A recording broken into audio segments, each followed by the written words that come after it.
오늘 오후에 여러분과 함께 이렇게 은혜 받게 되어서 감사합니다.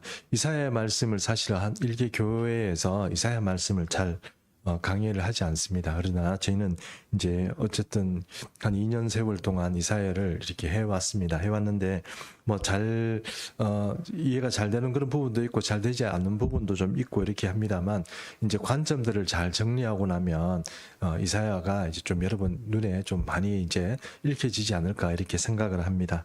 근데 보통 일반적으로 이사야 같은 경우에는 일반 교회에서는 강의를 잘 하지 않는 것 같습니다. 그리고 또 강의하는 내용은 성경이 말씀하고 있는 주회, 그러니까 성경이 말씀하고자 하는 그걸 그 본 자체를 사실 해석하기보다는 주로 은혜 받을 말씀이 많습니다. 이사야에도 그 말씀들이 우리에게 위로도 주고 격려도 주시기 때문에 그 말씀을 위주로 그렇게 보통 이제 강의를 하는데 우리는 그래도 이제 그 내용이 무엇인지 그런 것들을 위주로 한번 이렇게 살펴보고 있습니다. 이제 얼마 안 남았습니다. 곧 이사야도 이제 종결할 때가 다 된 것 같습니다. 어쨌든 이사야 하는데 오후 시간에 찬양대 연습도 하고 식사도 하시고 또 설거지 하시고 또 여러 가지 힘드셨는데 또 이렇게 오후에 이렇게 좀 그 시간에 또 이렇게 좀 어려운 이사야를 보기 때문에 좀 힘들으셨을 텐데 어쨌든 이것도 얼마 남지 않았으니까 잘 마지막으로 잘 마무리할 수 있었으면 좋겠습니다. 이사야 55장 1절에서 5절은 여러분 잘 아시는 구원의 초대입니다. 이제 다 물가로 나와라. 나오면은 내가 이 생명수를 주겠다. 이런 어떤 말씀들. 그리고 요한복음에서 말씀하시는 예수님께서 나를 믿는 자는 그 배에서 생수의 강이 넘쳐나리라 하는 그 생수의 이야기가 바로 하나님께서 우리를 위해서 예비한 어떤 그런 말입니다. 우리가 이제 그 여러분 아시는 것처럼 보좌에서부터 흘러나오는 생수가 결국은 그것이 만물을 새롭게 하고 사람들을 치유하며 그 사람들을 그 생명을 연장하는 그런 물로서 천국에서 존재한다는 것을 여러분 아실 것입니다. 어떤 그 다니엘 기도회 얘기를 들어보니까요. 다니엘 기도회 중에 어떤 목사님이시죠. 그분이 나중에 이제 여자 목사님인데 서울역 앞에서 그렇게 노숙자들을 대접하고 그러던 목사님인데 정확하게 어딘지는 모르지만 강원도 땅이 아니고 경기도네요. 경기도 땅에 어떤 병원을 이렇게 만들어가지고 거기서 나오는 물을 사람들에게 공급했더니 사람들이 많이 고쳐지더라. 그런 얘기를 하는 것을 들었습니다. 물이 정말 중요하지 않습니까? 그래서 물은 알고 있다. 뭐 이런 얘기도 나오고 그렇습니다. 그래서 여러분 물을 축복하고 물에게 계속 좋은 말하면 그 물이 살아가지고 뭐 식물도 여러분 계속 이제 저도 실험을 한번 해본 적이 있습니다. 물이 이렇게 두 개를 놔두고요. 청년들한테 시켜가지고 하나는 진짜로 그 여러분 아침 햇살이라고 음료 아시죠? 예, 아침 햇살 음료를 가지고 그걸 개봉을 해가지고 두 개를 이렇게 따로 담았습니다. 담아가지고 하나에는 이제 그냥 담고 이래가지고 여기는 칭찬하는 걸로 계속 이제 교회 앞에다가 저 입구에다가 교인들한테 부탁을 했습니다. 우리 나중에 한 달 있다가 한번 보자고. 이렇게 부탁을 하고 교회 앞 입구에다 이렇게 놔뒀습니다. 이제 놔두고는 한 대는 계속 칭찬하는 거예요. 또 한 군데는 계속 이제 악담을 하는 거죠. 욕도 하고 악담을 하는 겁니다. 근데 진짜로 한 달 후에는요. 진짜 놀랍게도 이 똑같은 아침 햇살입니다. 그거 제 손으로 했기 때문에 제가 잘 알죠. 아침 햇살의 음료수를 사가지고 두 군데 나눠 담아가지고 똑같은 용기에 담았는데 한쪽에는 뭐 땡큐도 적어놓고 막 이랬거든요. 땡큐 적어놓고 이건 좋은 말 하는 거. 또 한쪽은 너 때문에 내가 못 살겠어. 뭐 이런 식으로 그런 말도 좀 막 적어가지고 했는데 진짜로 나중에 2년이 아니고 한 달 후에 보니까요. 이거 완전히 썩었어요. 한쪽은. 한쪽은요. 이게 개봉하면 아침 햇살의 음료수가 약간 살이 들어간 음료수입니다. 그럼 이게 썩어야 되잖아요. 근데 아직 그때까지 괜찮았어요. 그거 좀 놀랐어요. 설마 이럴까 이랬는데 진짜로 그렇더라고. 근데 마시지는 못했습니다. 제가 아무리 그래도 아무리 좋은 말 하더라도 한 달 후에 그걸 내가 마시지는 못하겠더라고요. 근데 진짜 비교해보면 교우들한테도 다 보여드렸습니다. 물이 생명이 권원인 것 같습니다. 하나님께서 그 물을 만들어 놓는데 공기도 여러분 그 중국에서 보면은 동해안 쪽이죠. 우리로 보면 서해안 쪽입니다.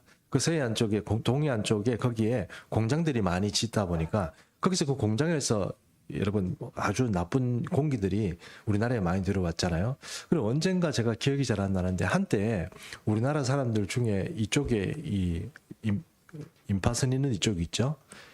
그렇죠? 이쪽에 그 암이 그렇게 급격하게 5배인가 발병한 적이 있어요. 그때 이제 그게 지금은 이제 코로나 이전까지만 해도 그게 갑자기 막 나빠지고 그때 우리 대기들이 굉장히 안 좋았지 않습니까? 그래가지고 뭐 봄만 되면은 뭐 황사 이랬는데 황사가 아니고 그게 황사 안에 뭐 온갖 공해 물질들이 다 섞여 와서 이 사람들이 그게 면역성이 떨어져가지고 이쪽에 암이 많이 발생했습니다. 제가 아는 분들도 막 이렇게 암이 발생하고 저희 부모님들도 그것 때문에 막 고생하고 이랬는데 결국 이제 그게 공기가 좀 깨끗해지고 그러니까 이게 없어지잖아요. 지금 많이 떨어졌거든요. 그리고 물도 보니까 물이 좀 깨끗하고 좋은 물을 마시면 사람이 건강해지는 것 같습니다. 그래서 그런지 주님께서 우리에게 주시는 물은 굉장히 좋은 물이다. 생명수, 그게 생명수다. 이렇게 말하는 것입니다. 아까 그 말씀드린 그 목사님이 그 평창이 아니고 제가 갑자기 기억이 안 납니다. 그 병원을 해서 하는데 거기는 하나님께서 이렇게 지정해준 물이 있대요. 근데 그 물을 이렇게 팔지는 않습니다. 근데 그 병원에 환자들하고 이렇게 먹는 물인데 그 물을 먹으면 사람들이 치유가 그렇게 많이 일어난다고 합니다. 그래서 확실히 물을 좀 바꾸더라도 그냥 우리가 하는 얘기가 아니고 확실히 사람들이 달라지는구나 하는 것을 목사님이 그렇게 자기가 하는 병원에서 그렇게 얘기를 하니까 확실히 그렇게 다르구나 하는 생각이 좀 들었습니다. 어쨌든 하나님께서 우리에게 생명의 생수를 예비하고 계시고 그것이 이제 종말의 시간에 우리가 어느 시간이 지나고 나면 바로 주님의 보좌로부터 흘러나오는 그 생수를 마시는 때가 새하늘과 새 땅에서 그렇게 이루어지고 또 그 전에 우리가 흔히 말하는 에스겔서에 따르면 천년왕국이라는 곳에서는 주님의 그 성전터 입구에서 물이 내려오는데 그 물이 여러분 잘 아시는 것처럼 처음에는 발목까지 오다가 그 다음에는 무릎까지 오다가 그 다음 허리에 오고 아시죠? 그 물이 밑으로 쭉 내려갔는데 내려가면서 어떤 분은 또 이렇게 얘기를 하더라고요. 어떤 목사님은 여러분 우리가 성령에 잠겨야 되는데 발목까지 잠기는 사람도 있고 무릎까지 잠기는 사람도 있고 허리까지 잠기는 사람도 있고 뭐 온전히 잠기는 사람도 있는데 우리는 머리까지 완전히 잠겨야 됩니다. 이렇게 말씀하시는 분이 계시더라고요. 근데 그 틀린 해석입니다. 아셨죠? 예. 주님 앞에 가까이 있는 물이 제일 좋은 거예요. 멀리 떨어져 나오는 물보다는 주님 앞에 가까이 있는 물이 좋은 거예요. 그렇지 않겠습니까? 예, 그렇죠? 예, 주님 앞에 가까이 있는 물, 보좌에서 가까이 있는 물이 제일 좋은 물이죠. 그래서 그런 물이 이렇게 우리에게 이제 하나님께서 주신다. 그것이 이제 에스겔서에서 말하는 천년왕국의 어떤 생명수고요. 나중에 우리가 새하늘을 새 땅에서는 우리가 요한계시록에 나와 있는 것처럼 주님의 보좌로부터 생명수가 나오고 그리고 그 길에 그 양쪽 그 가에는 생명나무가 있다 이렇게 말했습니다. 생명나무가 에덴 동산에 있다가 없어졌는데 바로 주님께서 새롭게 회복할 땅에서는 그 생명나무가 있다 이런 얘기입니다. 자, 그 물을 주시겠다는 거죠. 그 물을 주시겠다는 겁니다. 그것은 이제 우리가 인생 자체가 뭐 100세밖에 안 되고 그러니까 살아가면서 이제 많이 사라진 인류도 많이 있지만 언젠가는 결국은 다 살아납니다. 다 살아나서 어떤 사람은 천국의 부활로 사는 사람이 있고 어떤 사람은 지옥의 부활로 사는 사람이 있습니다. 지옥 가려고 부활하는 거 정말 너무 비참하죠. 그렇지 않겠습니까? 우리가 잘 모르고 살아가지만 나중에 지금 다 묻혀 있는 사람들 나중에 부활을 하게 될 텐데 부활을 했는데 나중에 지옥 가야 되고 이러면 얼마나 그냥 살래요 이럴 얘기할지 모르겠습니다만 어떤 그런 것들이 이제 앞으로 우리가 당면해야 될 그런 어떤 시대가 됐다는 것입니다. 오늘 이 말씀도 사실은 바로 우리 시대 또 어쩌면 바로 우리에게 하시는 말씀이다 이렇게 보셔도 돼요. 보십시오. 제가 6절 말씀 한번 읽어보겠습니다. 너희는 여호와를 만날 만한 때에 찾으라. 가까이 계실 때 그를 부르라 이랬습니다. 여기에 보니까 이제 때가 나오잖아요. 그렇죠? 예, 때는 언제입니까? 이 때가 언제일까요? 우리가 주님을 불러야죠. 근데 주님이 우리 가까이 계실 때가 언제입니까? 이게 중요하지 않을까요? 우리가 물론 주님을 우리가 가까이 하고 부르고 이렇게 해야 되겠지만 성경이 말씀하시는 거는 주님이 가까이 계실 때 불러라 이런 얘기거든요. 제가 이거 공동 번역을 보면 이렇게 되어 있습니다. 야훼를 찾아라 만나 주실 때가 되었다. 그를 불러라 옆에 와 계신다. 확실히 우리가 있는 성경인 그 개역개정보다는 공동번역이 어떻습니까? 원어에 조금 더 가깝게 해석을 했거든요. 원어에 가깝게 해석해 보니까 어떻습니까? 야훼를 찾아라 만나 주실 때가 되었다. 이렇게 얘기하는 거예요. 이제 우리가 하나님을 찾고 하나님을 구하면 이제 주님이 우리에게 그 영광스러운 모습을 우리에게 보여주실 때가 되었다. 그 말을 지금 말씀을 하고 있거든요. 생명수가 준비되어 있고 그것을 주고 싶은데 언제 찾아가지고 우리가 생명수를 받을 수 있습니까? 언제 값없이 돈 없이 주님 앞에 나가서 포도주와 젖을 살 수 있습니까? 때가 되었다. 지금 찾아라. 그 말이 바로 이 6절의 말씀인 것입니다. 그래서 오늘 성경 오늘 우리가 설교의 본문도 찾아라 만나 주실 때가 되었다 이렇게 제가 맞붙인 이유가 바로 그래서 그렇습니다. 우리가 진짜로 이제 하나님을 찾고 하나님을 만날 때가 되었습니다. 여러분 우리가 신앙생활 지금 우리가 하면서 성령의 은혜를 생각할 때 이렇게 생각할 수 있습니다. 과거에도 성령은 계셨고 또 천지를 창조할 때도 성령은 함께 운행하시면서 계셨고 그리고 그 이후에도 역사의 모든 전면에 등장하지는 않았지만 성령께서 늘 역사하시고 예수님을 증거하는 영으로서 지금까지 또 2000년 가까이 교회사에서 이 역할을 하셨지만 지금 왜 우리가 또 이 성령의 역할을 또 중요하게 생각하느냐? 때가 되었기 때문에 그래요. 지금이 이제 때가 된 거예요. 어떤 때가입니까? 주님을 진짜로 찾고 예수 그리스도를 만날 때가 됐다는 거예요. 그러니까 지금은 어떻습니까? 우리가 진짜 이 성령의 은혜 가운데 주님을 찾아야 돼요. 이때가 된 거예요. 이때가 찾으면 이전에 우리 세대 앞에 앞 세대 그러니까 교회 시대를 통해서도 중세부터 시작해서 또 그 이후에 초대교회 시대를 제외하고 그동안 있었던 이 성령의 역사보다 지금 때는 바로 이제 성령을 더 부어주실 때가 된 거죠. 요일서의 말씀처럼 말세에 내가 내 남종과 여종들에게 성령을 물붓듯이 부어주신다고 말씀하시는 때가 바로 이때라는 거예요. 그러면 여러분 우리가 지금은 잠잠히 있을 때 이렇게 살아야 되는 그런 시대가 아니고 성령의 어떤 은혜를 적극적으로 구하고 성령 안에 살아야 돼요. 하나님 나라라는 것을 제가 하나님께서 저에게 깨닫게 해주신 것은 하나님 나라에 사는 하나님 나라를 사는 그리고 하나님의 뜻이 이 하늘에서 이루어지는 것 같은 그런 시기가 바로 지금 우리에게 이루어지고 여기서 하나님 나라를 누릴 수 있는 그런 기쁨의 삶과 행복한 삶을 누리게 할 수 있는 그런 은혜로 오시는 거예요. 근데 그게 어떻게 가능하냐? 그것은 성령의 은혜 가운데 가능해요.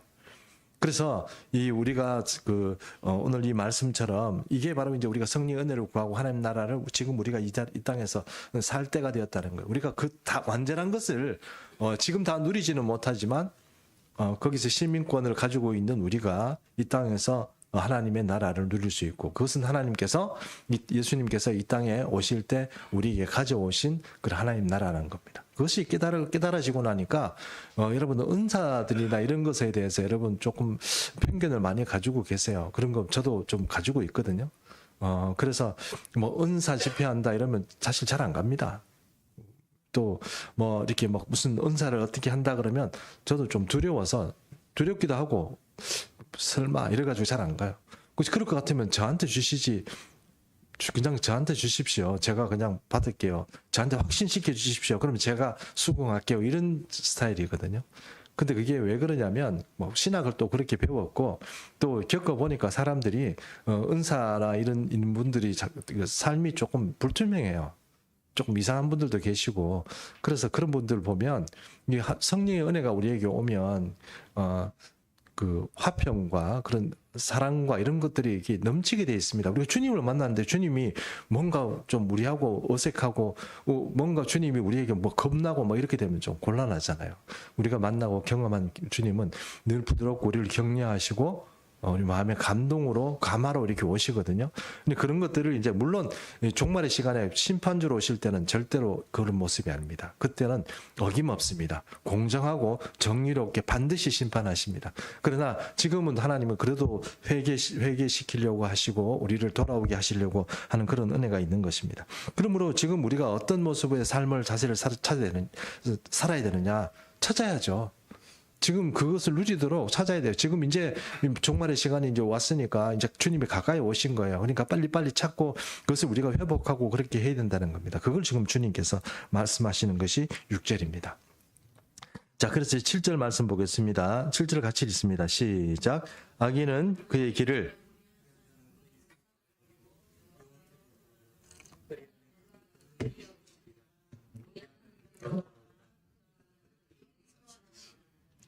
용서하겠다. 지금 돌아와라. 이런 겁니다.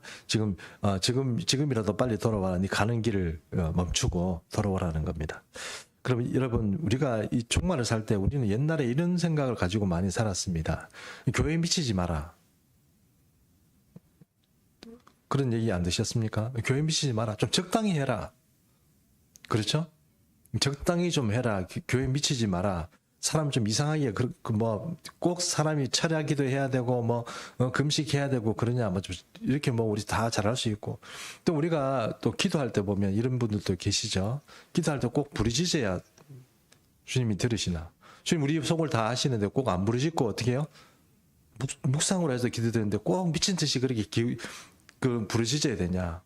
방언 알아듣지도 못할 소리 그런 거 왜 자꾸 하냐 이런 식으로 막 이렇게 했었거든요. 그런 식으로 해서 이제 우리가 많이 얘기를 했습니다만 사실은 그런 것들이 누가 이렇다 저렇다 얘기할 게 아니고 우리가 이제 지금 그것을 누릴 때가 됐고 지금 우리가 전투하는 어떤 사람으로서 그런 어떤 삶의 어떤 그런 능력들을 우리가 지금 확보를 해야 될 때가 되었습니다. 이제는 가만히 있으면 이제 살기가 힘들게 됐습니다. 이제 여러분 다 죽어가면서도 자기 영혼이 죽어가는지도 모르고 살면은 잠잠할 수 있습니다. 잠잠할 수 있습니다. 성경 말씀으로 이렇게 막 채워가지고 이렇게 하면 그럼 제가 그 사람은 구원 못 받는다 이런 말씀을 드리는 게 아니고 힘듭니다. 지금 어떤 성령의 은혜를 받도록 주님 앞에 적극적으로 나가야 되고 내가 생각하는 그 패턴에서 좀 벗어나야 돼요. 이게 지금 우리가 너무 한국 교회가 어떤 경향을 좀 가지고 있냐면 사람들을 골고루 수준을 낮춰버렸어요. 골고루 수준을 어떻게 낮췄냐면 지식적으로 성경을 많이 가르치고 또 제자 훈련도 하고 이렇게 했는데 그것들이 잘못됐다는 것은 아닙니다. 잘된 면이 있죠. 그런 것 때문에 한국 교회가 부흥했다고 생각할지 모르지만 그거는 여러분 잘못 생각하는 겁니다. 한국 교회가 제자 훈련하고 성경을 가르쳐서 성장했다고요? 아닙니다. 교회사를 통틀어서요. 이 교회가 부흥한 것은 성령 운동 때문에 그렇습니다. 성령 운동을 우리가 생각하는 것처럼 사람 넘어뜨리고 그런 어떤 방언하고 이상한 소리하고 이런 어떤 그 성령 운동을 말하는 것이 아니고 성령의 진짜 성령께서 역사하시는 곳에 성령 부흥이 있었죠.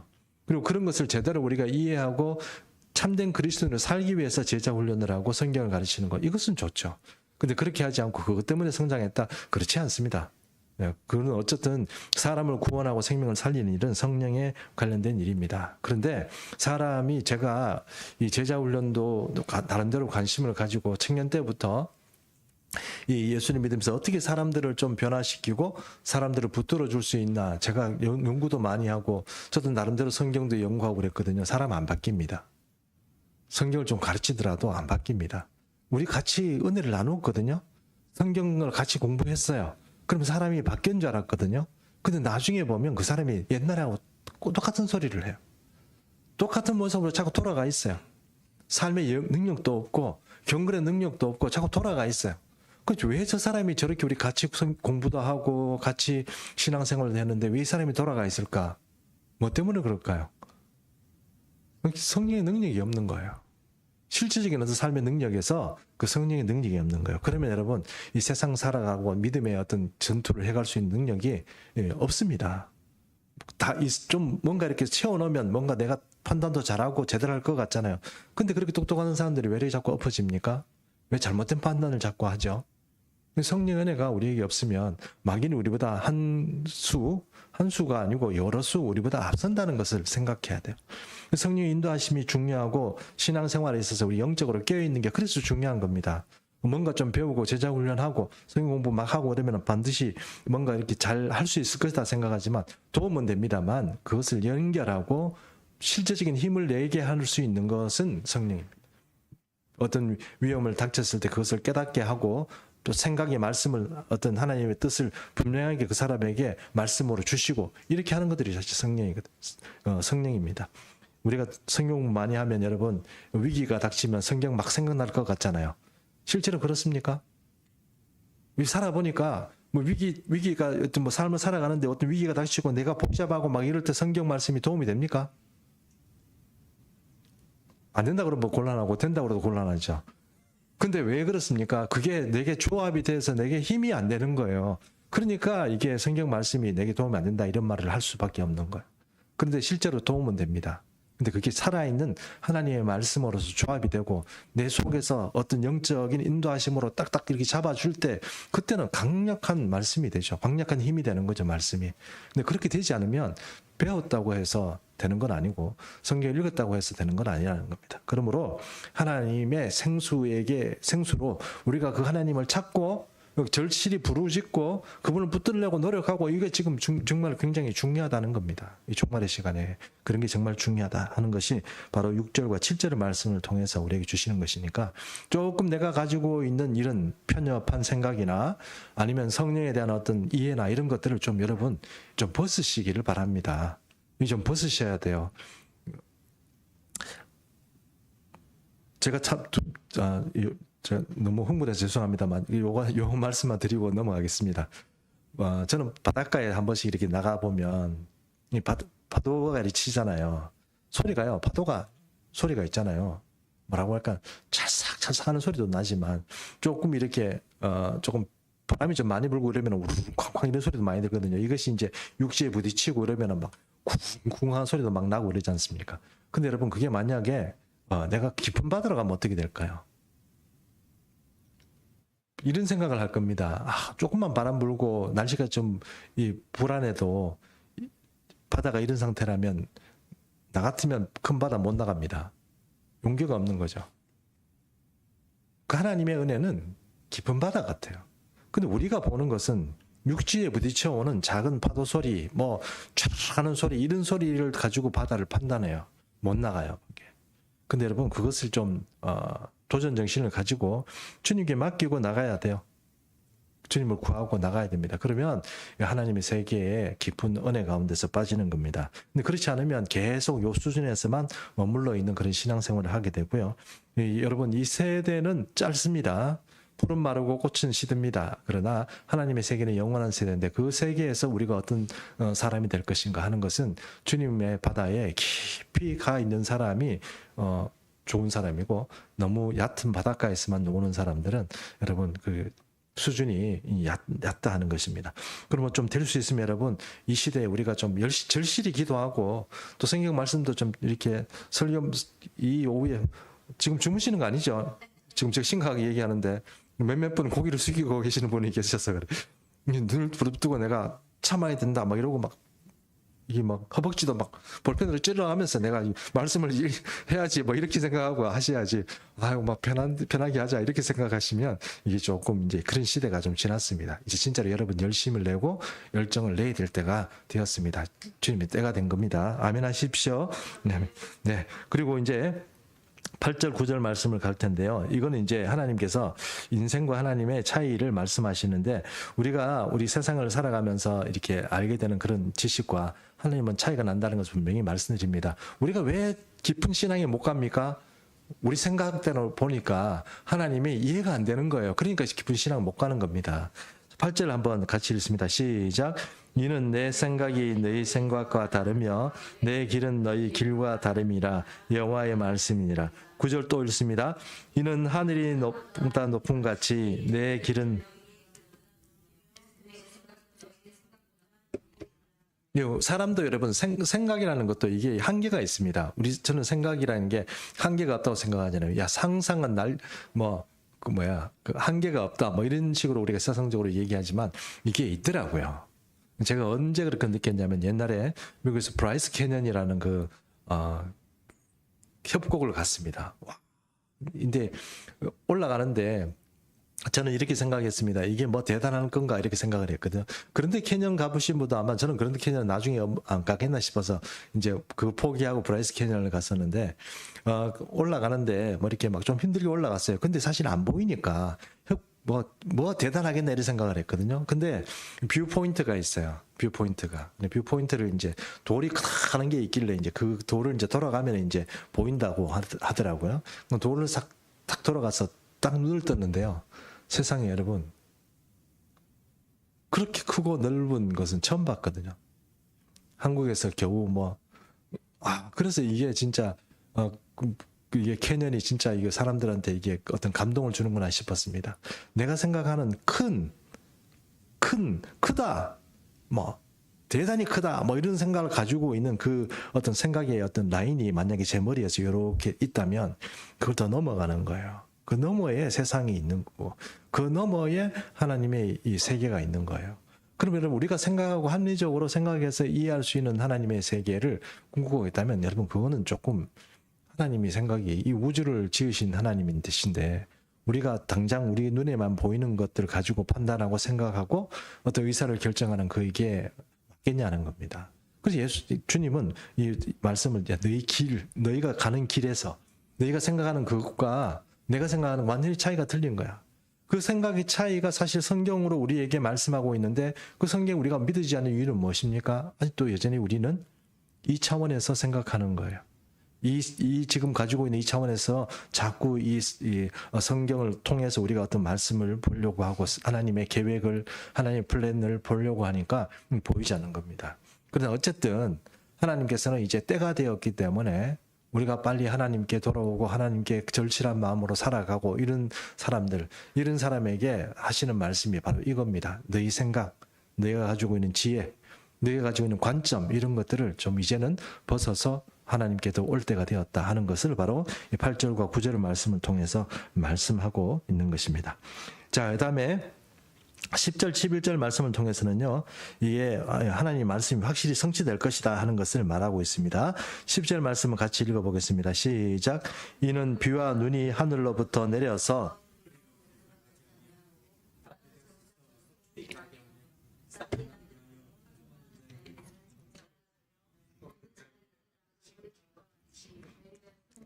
내 입에서는 제가 읽겠습니다. 내 입에서 나가는 말도 이와 같이 헛되이 내게로 되돌아오지 아니하고 나의 기뻐하는 뜻을 이루며 내가 보낸 일에 형통함이니라. 아멘.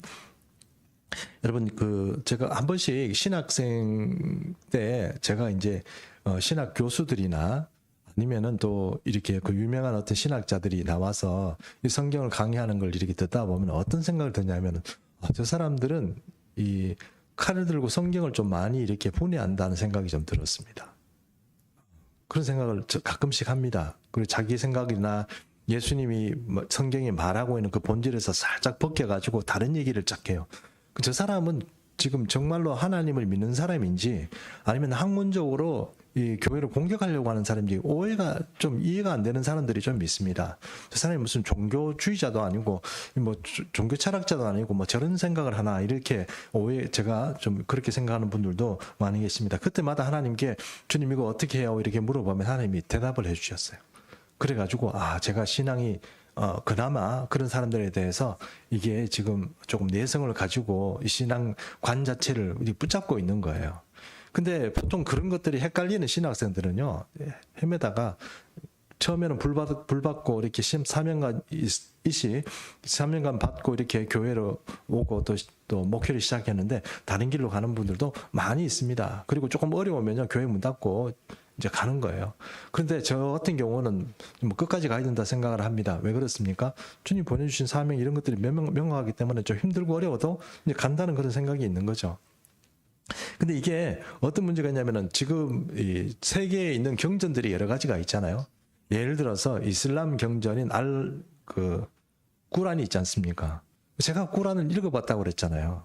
근데 꾸란이 여러분 어떻게 만들어졌냐면 지금 이 꾸란이란 종교는 지금부터 한 1600년, 1400년 정도 전에 만들어졌습니다. 근데 이 꾸란이 만들어질 때 여러분 꾸란이 성경하고 비슷한 게 많아요. 그럼 전통적으로 어떤 내려오는 어떤 그런 경전이었냐? 그게 아니고 신약 성경하고 구약 성경하고 토속 종교를 섞었어요. 그러니까 저처럼 그 성경을 공부를 하는 사람은 꾸란을 보면 어떤 생각이 들어요? 이거 완전히 짜집기를 했네 이런 생각이 딱 드는 거예요. 근데 여러분 만약에 이슬람 우리로 말하면 랍비죠. 그 이맘이나 이런 사람들한테 이거 뭐 짜집기인데 이거 완전히 내가 봐도 완전 형편없네. 이렇게 얘기하면 어떻게 될까요? 죽습니다. 죽습니다, 여러분. 여러분 아시는 것처럼 일본에는 이슬람 사람들이 잘 못 들어갑니다. 왜냐하면 일본의 어떤 그 소설가인지 제가 기억은 잘 안 납니다만 오래돼서 그 사람이 이슬람에 대해서 비평적인 글을 썼는데 이슬람 사람들 글을 죽여버렸어요. 글을 죽여버렸습니다. 그리고 한국 교회 안에서도 제가 아는 어떤 신호 언젠가 우리 교회를 한번 모시려고 하는데 이슬람 쪽에 관련해서 책을 쓰잖아요. 그러면 한국에 있는 그런 사람, 한국에 있는 이슬람주의자들이 나중에 그 해칠까봐 책을 잘 못 냈어요.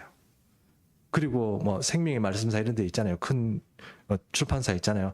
그런 데서 그런 조금 문제 있는 책들을 잘 안 냅니다. 왜냐? 나중에 문제가 생길까봐 겁을 내고 안 냅니다. 근데 조금 이제 뭐 다른 어떤 조금 이렇게 군소 어떤 그런 데서 이렇게 받아주고 책을 내고 이렇게 하거든요. 그래서 무섭습니다.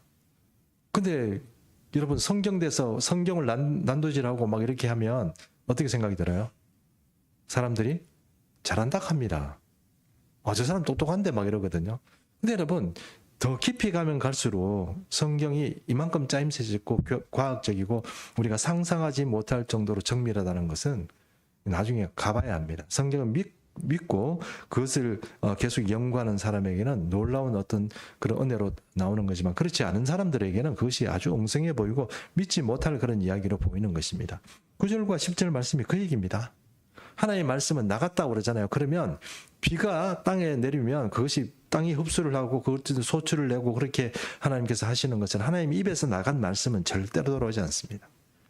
1.1획도 틀림이 없다고 말씀하는 게 하나님의 말씀이거든요.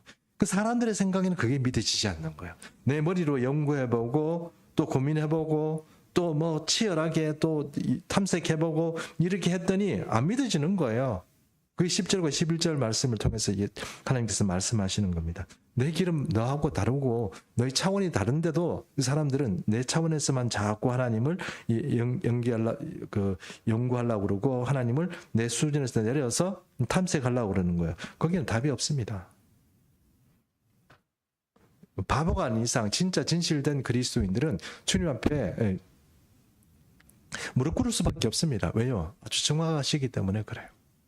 근데 정확하지 않다고 생각하고 그것을 제대로 부분적으로 알고 어떤 그렇게 생각하는 분들은 이 성경이 굉장히 엉성해 보입니다. 근데 그렇지 않습니다. 굉장히 정밀하고 놀랍도록 하나님의 은혜가 이 관대에 정확하게 담겨 있는 것입니다. 하나님은 이 세상에 끝이 있다고 분명히 말씀합니다. 끝은 옵니다. 우리가 상상하고 만드는 끝이 아니고 하나님께서 말씀하셨기 때문에 그렇게 만들어 가는 것입니다. 그러므로 왜 자꾸 끝 얘기를 자꾸 하냐 이렇게 얘기할지 모르지만 그것이 바로 성경에서 말씀하고 있기 때문에 우리가 끝의 이야기를 할 수밖에 없는 것입니다. 자, 12절 13절 말씀 한번 보겠습니다. 12절 말씀 같이 읽습니다. 시작. 너희는 기쁨으로 나아가며 편안한 긴담을 받을 것이요 산들과 언덕들의 모든 나무가 손뼉을 칠 것이고 13절도 있습니다. 잣나무는 가시나무를 대신하여 나며 화석류는 대신하여 날 것이라. 이것이 여호와의 기념이 되며 영영한 표징이 되어 끊어지지 아니하리라. 자, 우리가 성경 이사야 말씀 나오는 것처럼 또 한쪽에서 나오는 것처럼 사막에 꽃이 피어나리라. 사막에 예쁜 새들 노래하리라. 주님이 다스리는 그 나라가 되면 사막의 꽃동산들이 이렇게 이사야가 말씀하고 있는 것을 여러분 아실 겁니다. 우리는 생각에 그런 게 어딨냐. 그 사막에 뭐가 난단 말이냐. 그렇게 생각할지만 하나님은 그렇게 하시겠다는 거예요. 하시겠다고 하면 하는 거예요. 그렇게 되는 겁니다. 여기 보니까 어떤 얘기를 하고 있습니까? 보니까 13절에 보니까 잣나무는 가시나무를 대신하고 화석류는 찔레를 대신한다 이렇게 말씀하고 있잖아요. 여러분 여기 나오는 가시나무는 뭐고 찔레나무는 뭡니까? 찔레꽃은 무엇입니까? 원래 이게 성경이 말하는 그 주님이 축복된 어떤 그런 나무로서 아니면 그 풀로서 이 땅에 존재하는 것이었습니까? 아닙니다. 그럼 언제부터 이런 게 났습니까?